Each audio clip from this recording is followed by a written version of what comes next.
Welcome to DD History, where we try to tell compelling stories of the past. We hope you enjoy and join us for more videos in the future.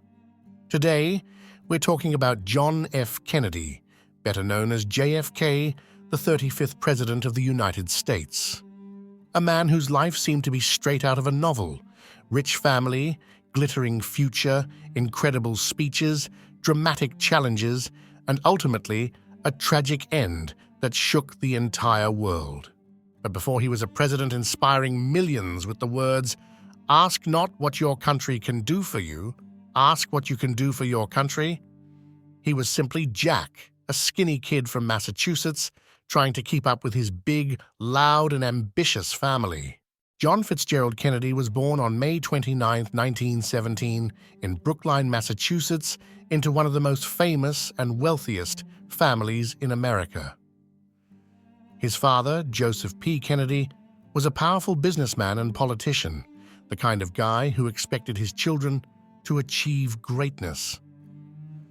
His mother, Rose Fitzgerald Kennedy, was deeply religious, strict, and determined to raise her 9 children with discipline and tradition. That's right, 9 kids. Imagine dinner at the Kennedy household. Constant chatter, arguments, and a whole lot of competition. From the very beginning, John was surrounded by expectations. His father used to say he wanted his children to be first class at everything, whether it was sports, school, or politics. And the Kennedys weren't just any family, they were more like America's version of royalty. Ambition practically ran through their veins. But Jack's childhood wasn't all glamour and privilege. He was often sick, suffering from a string of illnesses that left him weak and hospitalized for long stretches. He had scarlet fever as a young boy, and later constant back problems that would follow him for the rest of his life. At one point, his father even feared he might not survive childhood. But Jack had a stubborn streak. He always bounced back, determined to prove himself. Still, despite his illnesses, Jack was full of energy and curiosity. He loved reading history and biographies, especially about heroes and leaders. Friends described him as witty, charming, and sometimes mischievous, the kind of kid who could get into trouble, flash a smile, and walk away without punishment. He also grew up in a family where politics was dinner table conversation. With a father who had big dreams for his sons, it wasn't unusual for Jack and his siblings to be told, "One of you will be president someday." And while older brother Joe Jr. was expected to carry that torch, fate had other plans, leaving John to step into a destiny no one could have imagined. Before we keep going with the story, let's take a quick pause. If you're enjoying this video, make sure to hit that like button and subscribe to DD History. It really helps the channel grow, and it lets us keep making more fun, classroom-friendly stories just like this one. And if you've already subscribed, thank you. Seriously, you're the reason we get to keep diving into the past and bringing history to life. All right, now back to John F. Kennedy's journey. After his time at Choate, Kennedy went on to Harvard University. Now, he wasn't always the best student. He struggled with health problems that followed him his whole life, but he had a sharp mind for politics and international affairs. His senior thesis on Britain's unpreparedness for World War II was so good, it was actually published as a book, Why England Slept. Not bad for a college kid. World War II interrupted his academic path, and like many young men of his time, Kennedy enlisted. He became a Navy officer commanding PT-109 in the Pacific. When his boat was struck and sunk by a Japanese destroyer, Kennedy's leadership and courage saved his surviving crew. That experience would forever shape his image as a war hero. After the war, politics naturally called to him. His father had big ambitions for the Kennedy family.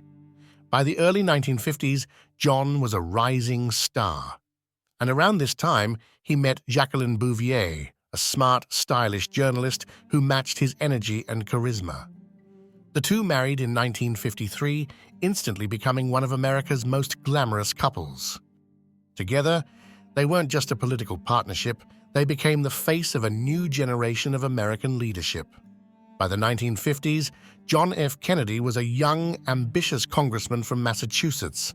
He served first in the House of Representatives and then in the Senate, where his charm, wit, and polished speeches quickly set him apart. But behind the charm, there was serious political calculation. The Kennedys weren't just a family, they were a brand. With his father's wealth, his mother's determination, and his own natural charisma, John was positioned to go big. In 1960, he announced his run for president. And let's be clear, this was a bold move. At just 43 years old, Kennedy was young compared to most politicians, and many thought he lacked the experience to handle the pressures of the White House. But Kennedy had something no one else did: star power. The 1960 election against Richard Nixon was one of the closest and most famous in American history. For the first time ever, presidential debates were televised.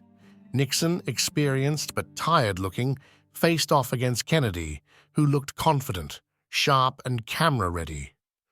People who listened on the radio thought Nixon won, but those who watched on TV, they overwhelmingly chose Kennedy. It was proof that in modern politics, image mattered just as much as words.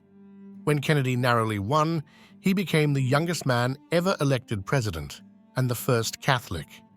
That alone was historic. Many Americans had doubted whether the nation was ready for a Catholic president, but Kennedy's victory broke that barrier wide open. To millions, his election felt like a fresh start, a passing of the torch. His inauguration speech with its famous line, "Ask not what your country can do for you, ask what you can do for your country," set the tone for a presidency full of hope, energy, and idealism. Kennedy's rise wasn't just a political event, it was a cultural moment. Suddenly the White House felt young, glamorous, and alive. America had a president who looked and spoke like the future. But while Kennedy brought youth and style to the White House, the world outside was anything but glamorous. The Cold War was heating up, civil rights protests were spreading across the South, and new frontiers, both on Earth and beyond, were demanding leadership. Kennedy wasn't just inheriting a presidency, he was stepping onto the world stage in the middle of some of the most dangerous and defining moments of the 20th century. And it didn't take long before his leadership was put to the ultimate test. October 1962, the world came closer to nuclear war than ever before. US spy planes spotted Soviet nuclear missiles being installed in Cuba, just 90 miles from Florida. Imagine being an American at the time. Schools were already running duck and cover drills, families were building fallout shelters, and now missiles aimed right at you from your neighbor's backyard. Kennedy had to act fast. Military leaders urged him to bomb the sites or invade Cuba immediately. But Kennedy knew that one wrong move could spark World War III. Instead, he announced a naval quarantine, a blockade around Cuba to stop more Soviet missiles from arriving. For 13 tense days, the world held its breath as US and Soviet ships inched toward each other, fully armed. Finally, Soviet leader Nikita Khrushchev blinked. He agreed to remove the missiles in exchange for a US promise not to invade Cuba and a quiet removal of American missiles from Turkey. Kennedy was hailed as the man who had stared down nuclear war and kept the peace. This crisis showed just how dangerous the Cold War really was. It made Kennedy look strong and steady under pressure, but it also reminded Americans how fragile peace could be. We'll take a deeper dive into this nail-biting showdown in another video soon. While Kennedy was facing down the Soviets on Earth, he was also competing with them in space. In 1957, the Soviet Union launched Sputnik, the first satellite, shocking the United States. By the early 1960s, the Soviets even sent the first man into orbit. America, the supposed leader of the free world, was suddenly playing catch-up. Kennedy knew this wasn't just about rockets, it was about pride, power, and global influence. In 1961, he delivered one of his most famous speeches, declaring that America would land a man on the moon and return him safely to Earth before the decade was out. Think about how bold that was. At the time, US rockets were barely getting off the ground, but Kennedy's vision set the nation on a path of incredible scientific innovation. For Americans in the 1960s, the space race wasn't just cool, it was proof that democracy could beat communism, even in the final frontier. NASA became a symbol of progress, schools pushed science and math harder, and kids everywhere started dreaming of being astronauts. Kennedy didn't live to see the moon landing in 1969, but his challenge had set the goal. When Neil Armstrong stepped onto the lunar surface, he was walking on Kennedy's dream. We'll have a full video coming soon about the space race, because trust me, it's a story full of triumphs, setbacks, and some pretty spectacular rocket explosions. While Kennedy was juggling nuclear missiles and rockets, another issue was boiling over at home: civil rights. African Americans in the South were fighting for basic freedoms, like the right to vote, attend integrated schools, and simply live without fear. At first, Kennedy was cautious. He had won the presidency with support from both Northern liberals and Southern Democrats, and he didn't want to alienate either side. But events forced his hand. In 1961, black students, known as the Freedom Riders, rode buses into segregated states and were met with violence. In 1962, James Meredith, an African-American student, enrolled at the University of Mississippi and had to be escorted by federal marshals through riots. Kennedy realized that civil rights was no longer an issue he could avoid. In June 1963, he delivered a powerful speech on television calling civil rights a moral issue and urging Congress to pass new laws to guarantee equality. This was a turning point. For the first time, a president clearly backed the civil rights movement as a national priority. Of course, Kennedy didn't live to see the Civil Rights Act of 1964. That was passed under Lyndon B. Johnson after JFK's death. But his words and actions helped push the movement forward. For Americans in the 1960s, Kennedy's stance meant the federal government was finally starting to stand with them in the fight for justice. We'll do a full video soon on civil rights during Kennedy's presidency, exploring the clashes, speeches, and marches that changed America forever. Kennedy's presidency wasn't defined by just 3 issues. He faced crises all over the globe. In Berlin, the Soviets built the Berlin Wall in 1961, splitting East and West Germany and becoming the ultimate symbol of the Cold War. Kennedy traveled to Berlin in 1963 and gave his famous Ich bin ein Berliner speech, declaring America's support for freedom and democracy in Europe. Then there was Vietnam. At first, it was a small problem, South Vietnam fighting off communist forces in the north. Kennedy sent in military advisors, hoping to keep communism from spreading. But his decision laid the groundwork for the massive US involvement that would explode after his death. At the time, it didn't seem like the defining issue of his presidency, but history remembers it as one of the seeds of America's longest war. Kennedy also created the Peace Corps, sending young Americans abroad to help developing nations. It was a softer kind of power, showing the world that the US could lead not just with bombs and missiles, but with compassion and service. Each of these moments mattered in the 1960s. They made Kennedy a global figure, one who was navigating Cold War politics, domestic struggles, and America's place in the world all at once. And yes, you guessed it. We'll have separate videos breaking down Berlin, Vietnam, and the Peace Corps in much greater detail soon. Kennedy's presidency was only about 1,000 days long, but in that short time, he faced challenges that could have broken even the most seasoned leader. Nuclear war, civil rights, space exploration, Berlin, Vietnam, each one was history-shaping on its own. Together, they made Kennedy's time in office one of the most dramatic periods in modern American history. But his story doesn't end there. Next, we'll face the most tragic chapter, his assassination in Dallas, Texas, and what it meant for the nation. On November 22, 1963, President John F. Kennedy traveled to Dallas, Texas for a political visit. The goal was simple: to bring unity within the Democratic Party in Texas and show the country a president on the move.